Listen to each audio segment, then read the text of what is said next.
केजरीवाल जी जिनको आज जो बड़ी बड़ी बातें करते थे, आदरणीय देश के माननीय प्रधानमंत्री जी तक के लिए बोलते थे कि 7 जन्म ले ले उनको हरा नहीं सकते। आज दिल्ली की जनता ने उनको हरा के घर बिठा दिया है, क्योंकि उन्होंने ये घोटाले किए थे। और जो अपने आप को शिक्षा मंत्री बोलता था, वो शिक्षा मंत्री नहीं था, वो शराब मंत्री था।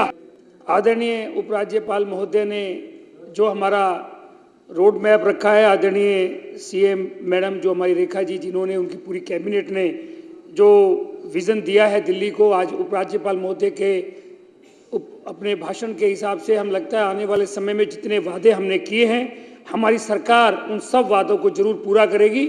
ऐसा विश्वास दिल्ली की जनता को कैबिनेट ने दिया है। हम भी सदस्य के नाते हुए विश्वास दिलाना दिल्ली की जनता को चाहते हैं।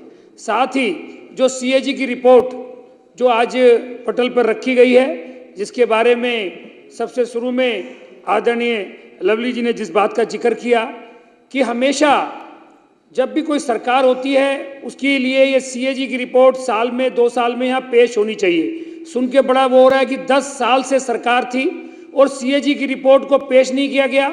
आप लीडर ऑपोजिशन के नाते लगातार इसकी लड़ाई लड़ते रहे, आप कोर्ट तक भी गए, आपने विधानसभा में आवाज उठाई, आपने जहां जहां आवाज उठा सकते थे आवाज उठाई, परंतु उस टाइम के यहाँ की मुख्यमंत्री या यहाँ के उस टाइम के स्पीकर, उन्होंने इस मुद्दे को यहाँ पर इस सीएजी की रिपोर्ट को विधानसभा में पेश नहीं होने दिया, क्योंकि वो जानते थे कि जब ये शराब घोटाला ये दिल्ली की वर्तमान उस टाइम के मुख्यमंत्री कर रहे थे, केजरीवाल जी जिनको आज उन्हीं के घोटालों की वजह से जो बड़ी बड़ी बातें करते थे, आदरणीय देश के माननीय प्रधानमंत्री जी तक के लिए बोलते थे कि 7 जन्म ले ले उनको हरा नहीं सकते।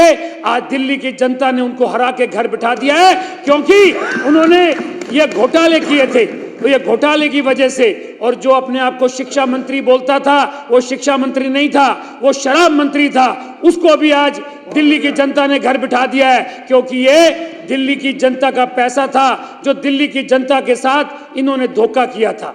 मैं बहुत धन्यवाद करना चाहता हूं आपका और रेखा जी का कि जिन्होंने आज ये पटल पे रखा है, और इसके लिए विस्तृत बातचीत यहाँ होनी चाहिए। दिल्ली की जनता के सामने ये सारा विषय जाना चाहिए कि दिल्ली की जनता का पैसा कैसे लूटा गया।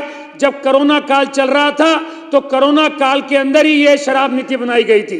कोरोना काल में लोग जब दिल्ली के बाहर जा रहे थे तो माननीय प्रधानमंत्री जी उनका ध्यान रख रहे थे, और दिल्ली की जनता ने उनसे उम्मीद थी कि केजरीवाल भी शायद कुछ करेगा, पर दिल्ली की जनता को केजरीवाल उस टाइम के मुख्यमंत्री ने धोखा दिया और हाथ खड़े कर दिए। अस्पतालों में बेड की व्यवस्था नहीं थी। अगर वो सारी व्यवस्था किसने संभाली तो हमारे माननीय मोदी जी ने और माननीय अमित शाह जी ने खुद आके उस टाइम में वो सारी व्यवस्था संभाली थी।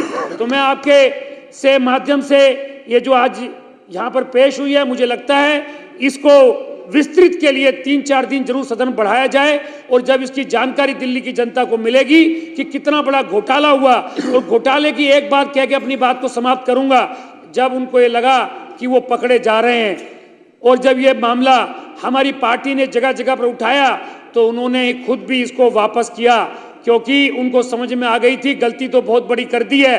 पर हमारी पार्टी ने, हमारे प्रदेश के अध्यक्ष जी ने और पूरी पार्टी ने जब ये मुद्दा उठाया था, तो उसी दिन दिल्ली की जनता समझ गई थी कि ये बड़ा घोटाला है, और उसी वजह से वो 62 से 22 हो गए हैं। आने वाले समय में वो 22 से 2 रह जाएंगे, ऐसा विश्वास मैं आपको बताना चाहता हूँ। बहुत बहुत धन्यवाद मुझे बोलने का मौका दिया। बहुत बहुत धन्यवाद।